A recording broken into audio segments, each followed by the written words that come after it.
कुरुक्षेत्र। रात गहरी हो चुकी है। आकाश में अनगिनत तारे झिलमिला रहे हैं। दोनों सेनाएं मौन हैं। केवल श्री कृष्ण की वाणी गूंज रही है। अर्जुन का मन अब भक्ति की ओर मुड़ा है। अर्जुन ने कहा, हे केशव, मनुष्य तो तेरी माया के चक्र में फंस जाता है।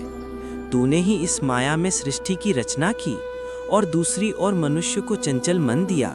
दोनों को एक दूसरे में उलझा दिया। पग पग पर बहकने के लिए अनगिनत आकर्षण पैदा किए। मनुष्य इसके जाल में उलझा रहता है। क्षमा करना, पर तुम जाल बिछाकर किसी शिकारी की तरह फंसे मनुष्य के हाथ पैर मारने, छटपटाने का तमाशा देखता रहता है।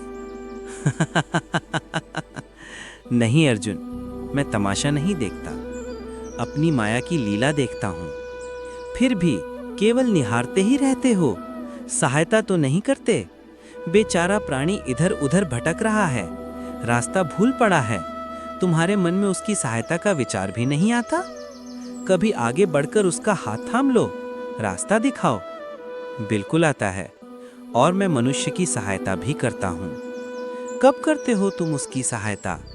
मैं तो देख रहा हूँ, तूने कर्म का विधान बना दिया, जन्म मरण का चक्र चला दिया और इस चक्रव्यूह में मनुष्य को फंसा दिया। ये तो कोई सहायता नहीं हुई। मैं सहायता अवश्य करता हूँ। अपने भक्त को मैं कभी नहीं छोड़ता, परंतु मनुष्य मेरी ओर देखे, सहायता के लिए मेरी ओर बढ़े तो मैं उसकी सहायता करूँ ना। पर वह मेरी ओर बढ़ने के बजाय अपने अहंकार में डूबा रहता है, अपने बाहुबल के घमंड में पड़ा रहता है। उसे यह भ्रम रहता है कि संसार में उससे बड़ा कोई नहीं। वो केवल अपनी बुद्धि और अपने बल पर भरोसा करता है। अपने बल पर उसे अपने परमात्मा से भी अधिक विश्वास होता है। अपने रास्ते से भटके हुए मनुष्य की सहायता के लिए आखिर तुम मुझसे क्या चाहते हो? क्या सोने चांदी के चढ़ावे चाहिए? क्या स्वादिष्ट पंच पकवान चाहिए? मैं मनुष्य से एक श्रद्धा के अतिरिक्त कुछ नहीं चाहता, कुछ नहीं मांगता। वह मेरे प्रति बड़े बड़े चढ़ावे ना चढ़ाए। सोना चांदी घी चंदन पकवान के चढ़ावे मुझे नहीं चाहिए। श्रद्धा और भक्ति भाव से एक फल, एक फूल, फूल की एक पत्ती, जल का एक कतरा, ये चावल का आधा दाना ही सही, मैं उसको भी भक्त की श्रद्धा से कहीं अधिक श्रद्धा से स्वीकार कर लेता हूँ। पत्रम पुष्पम फलम तोयम यो मे भक्त्या प्रयच्छति तदहम भक्त्युपहर्तम अश्नामि प्रयतात्मनः। अरे इतना भी न हो सके तो श्रद्धा अथवा भक्ति का एक आंसू ही सही, मैं उसे भी कबूल कर लेता हूँ। श्रद्धा में डूबे उस एक आंसू में मेरा सारा अस्तित्व सराबोर हो जाता है। भक्ति अथवा पश्चाताप का ये आंसू चाहे लाखों पाप करने के बाद अंतिम क्षण में क्यों न बहाया गया हो, मैं उस अनुपम भेंट को भी स्वीकार कर लेता हूँ और मनुष्य के सारे पापों को उस आंसू से धोकर उसे नजात देता हूँ। शिशु की तरह निष्पाप कर देता हूँ, उसका कल्याण करता हूँ, उसे मुक्ति देता हूँ। फिर अर्जुन ने कहा, केवल एक फल, फूल या पत्ते को अर्पण करने पर ही मुक्ति दे देते हो? फिर कर्म, विकर्म, पाप, पुण्य, धर्म विधान सब यूं ही रह जाते हैं। फिर कृष्ण ने कहा, ये धर्म, ये विधान और इसके सारे सिद्धांत चंद्रमा और अनगिनत तारों की भांति होते हैं, जो अधर्म और अज्ञान के अंधकार में झिलमिलाते रहते हैं। पर जब भक्ति का सूर्य उदय होता है तो ये सब के सब छुप जाते हैं। अर्थात भक्ति का स्थान इतना ऊंचा है कि धर्म भी उसके सामने तुच्छ हो जाता है। हाँ, परंतु आसक्ति से रहित भक्ति, जिसके लिए किसी पंडित प्रवचन, किसी पूजा सामग्री की कोई आवश्यकता नहीं, बस एक शर्त है। फिर अर्जुन ने पूछा, हे मधुसूदन, वह शर्त क्या है? फिर कृष्ण ने कहा, पूर्ण श्रद्धा और पूर्ण भक्ति से अपने आप को, अपने सारे कर्मों को मेरे प्रति समर्पित कर दो। बस मैं अपने ऐसे भक्त को सब कुछ भुलाकर उसे मुक्ति दे देता हूँ। सर्वधर्मान परित्यज्य मामेकं शरणं व्रजा अहम त्वां सर्व पापेभ्यो मोक्षयिष्यामि मा शुचः। ये सब आकाश में शिव पार्वती सुन रहे थे तो शिव जी ने कहा, वाह प्रभु वाह। फिर माँ पार्वती बोली, भगवान प्रभु ने आज कितनी भावुकता से अपने प्रभुत्व की विशालता और उदारता अर्जुन के माध्यम से सारे संसार को दिखा दी। हाँ, प्रभु के अमृत वचन सारी मानव जाति के कल्याण के लिए हैं। भगवान श्री कृष्ण ने मनुष्य के कल्याण और मोक्ष के सारे रास्ते दिखा दिए। ज्ञानी ध्यानी मोक्ष प्राप्त कर सकते हैं और अंत में साधारण से साधारण मनुष्य के लिए सबसे सहज रास्ता भी बता दिया, भक्ति का रास्ता। फिर कृष्ण ने कहा, हे पार्थ, भक्ति का स्थान इतना ऊंचा है कि अपने सच्चे भक्तों की मैं स्वयं भक्ति करता हूँ। फिर अर्जुन ने कहा, यह क्या कह रहे हो मधुसूदन? भला परमात्मा होकर तुम किसी भक्त की भक्ति कैसे कर सकते हो? यदि परमात्मा भी भक्त हो गया तो फिर दोनों में क्या अंतर रह जाएगा? फिर कृष्ण ने कहा, यही अंतर तो मिटाना चाहता हूं मैं। भक्ति भक्त को परमात्मा के बीच कोई सीमा रेखा नहीं खींचती। भक्ति तो भगवान और भक्त के बीच एक पवित्र रिश्ता है।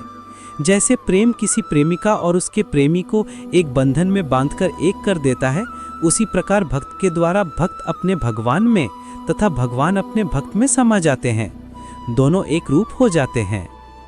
फिर मां पार्वती बोली, हे भोलेनाथ, इन अमृत वचनों की रिमझिम वर्षा में तो तन मन ऐसे भीग गया है कि मैं तो तृप्त हो गई हूँ। भगवान शंकर ने कहा, देवी आप तो केवल इन अमृत वचनों की वर्षा में ही भीग गई हैं, पर उधर अर्जुन को देखो, इस अमृत वर्षा में तो उसका पूरा अस्तित्व उसकी आत्मा तक बदल गई है। जैसे वर्षा के पश्चात धरती हरा जोड़ा पहनकर निखर जाती है, ज्ञान की गंगा में स्नान करके अर्जुन सबसे अधिक निहाल हो गया है। फिर अर्जुन ने कहा, हे मधुसूदन, ये कहना तो बहुत आसान है कि मन पर काबू पा लो, मन के स्वामी बन जाओ, पर यही तो सबसे दुष्कर कार्य है। हे केशव, मन तो वायु की तरह चंचल है। जिस प्रकार बहती हुई हवा पर काबू पाना असंभव है, इसी प्रकार इस चंचल मन को अपने अधीन करना अति दुष्कर काम है। फिर कृष्ण ने कहा, हे अर्जुन, तुम्हारा यह कहना सत्य है कि मन बहुत चंचल है, उसे अपने वश में करना बहुत मुश्किल है। मुश्किल नहीं जनार्दन, असंभव है।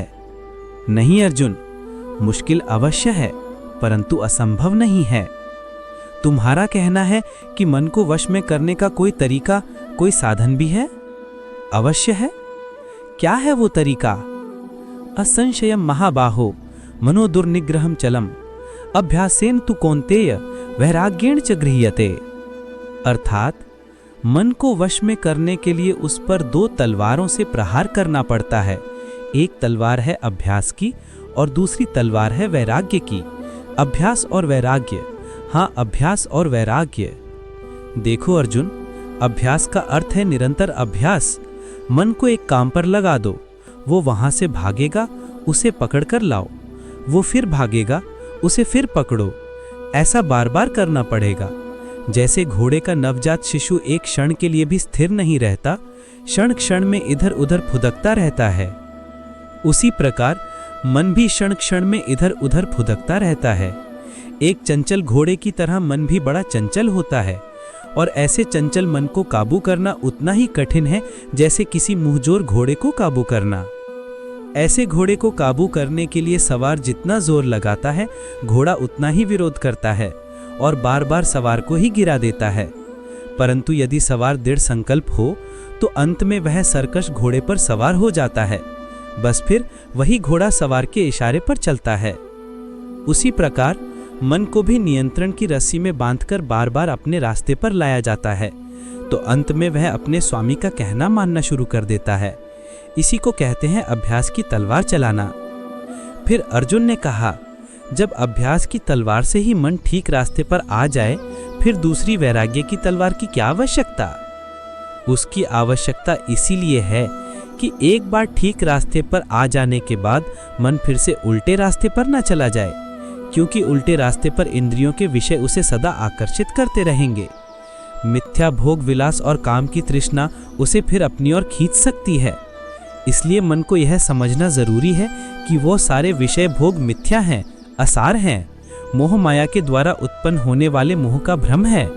मन जब इस सत्य को समझ लेगा तो उसे विषयों से मोह नहीं रहेगा, बल्कि उससे वैराग्य हो जाएगा। और यही वैराग्य की तलवार का काम है कि वह विषयों के मोह को काटकर मन को सन्यासी बना देती है।